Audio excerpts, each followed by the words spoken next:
suis conservateur, responsable des collections patrimoniales de la bibliothèque de Bordeaux. Je m'occupe plus précisément de la conservation et de la numérisation des fonds anciens. Nous avons à la bibliothèque de Bordeaux la chance de posséder de très grands fonds anciens, c'est une des plus grandes collections de France. Je m'occupe de leur conservation, c'est-à-dire de la restauration, de la conservation préventive pour pouvoir transmettre tous ces ouvrages aux générations futures. Et je m'occupe également de la numérisation, c'est-à-dire que je rends tous ces ouvrages accessibles au grand public en les mettant en ligne sur notre site internet Séléné.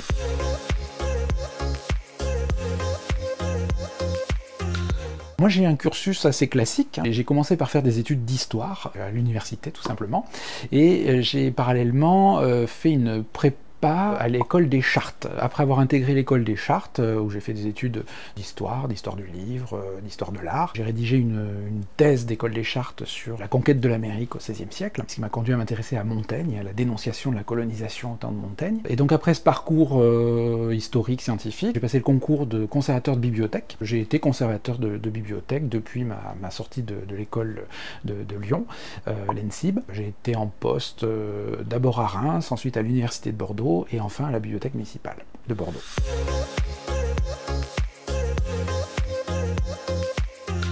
Ce que j'adore dans mon métier, c'est la découverte. Les collections dont je m'occupe sont extrêmement variées et c'est un catalogue infini de découvertes et d'émerveillements. À chaque fois quand on se promène dans les immenses magasins de la bibliothèque, on peut aller chercher des ouvrages sur des sujets qu'on ne connaît pas du tout.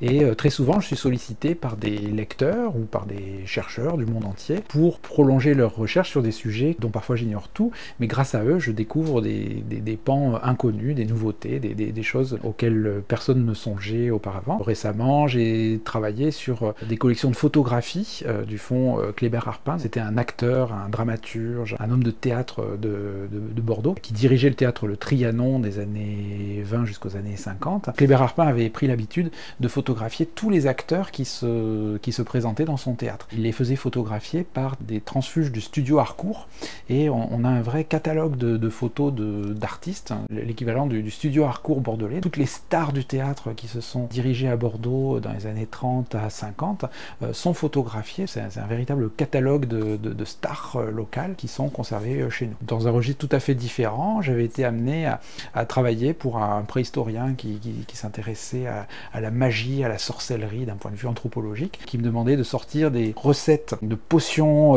magiques, divinatoires du XVIe siècle. En travaillant sur des livres de démonologie du XVIe siècle, j'ai appris que si on utilisait du poil de queue d'âne et qu'on le mélangeait avec de la bave de crapaud, on pouvait transformer ses ennemis en mollusques, donc ça peut peut-être être utile dans la vie courante. Ce genre de découverte incongrue qu'on peut faire tous les jours et qui peuple chaque jour de mon activité.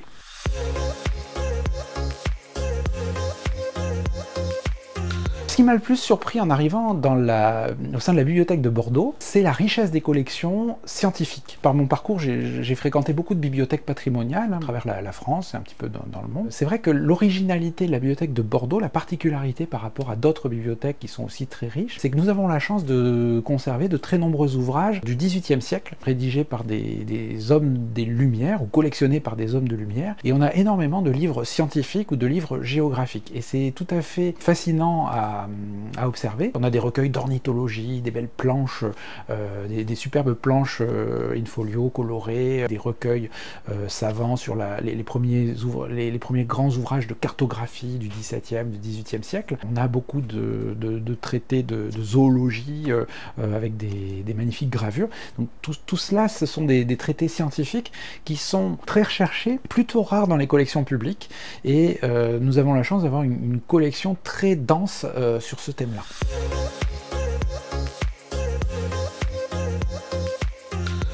Alors une anecdote marrante à raconter, donc était marrante pour nous, mais pas forcément pour la personne qui en a subi les frais. Donc, il se trouve que la bibliothèque est très souvent sollicitée pour des tournages. Les collections fournissent un labyrinthe de livres anciens, d'archives entreposées dans nos sous-sols et dans les magasins de la bibliothèque. Et donc on est très souvent sollicité, soit pour des tournages de films, soit pour des tournages d'émissions. Un jour on a été approché par France Inter pour faire un tournage promotionnel de l'émission Affaires sensibles. Les deux journalistes qui nous accompagnaient ont été fascinés par nos collections. J'étais avec le caméraman, on discutait ensemble tranquillement. Au bout d'un moment, on se rend compte que l'assistante qui nous accompagnait au début n'était plus derrière nous. Panique, on se retourne, elle n'est plus là, donc on cherche partout, on crie, Gladys, Gladys, où êtes-vous?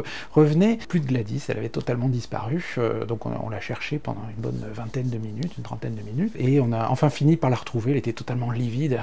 Oh, j'ai crié, je vous cherchais, je ne vous trouvais plus. C'est un peu une bibliothèque borgésienne, comme un labyrinthe où on se perd, mais voilà, on se perd jamais complètement au milieu des livres. C'est l'essentiel.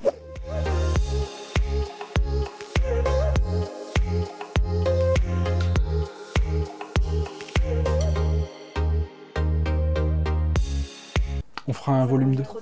On fera un tome 2.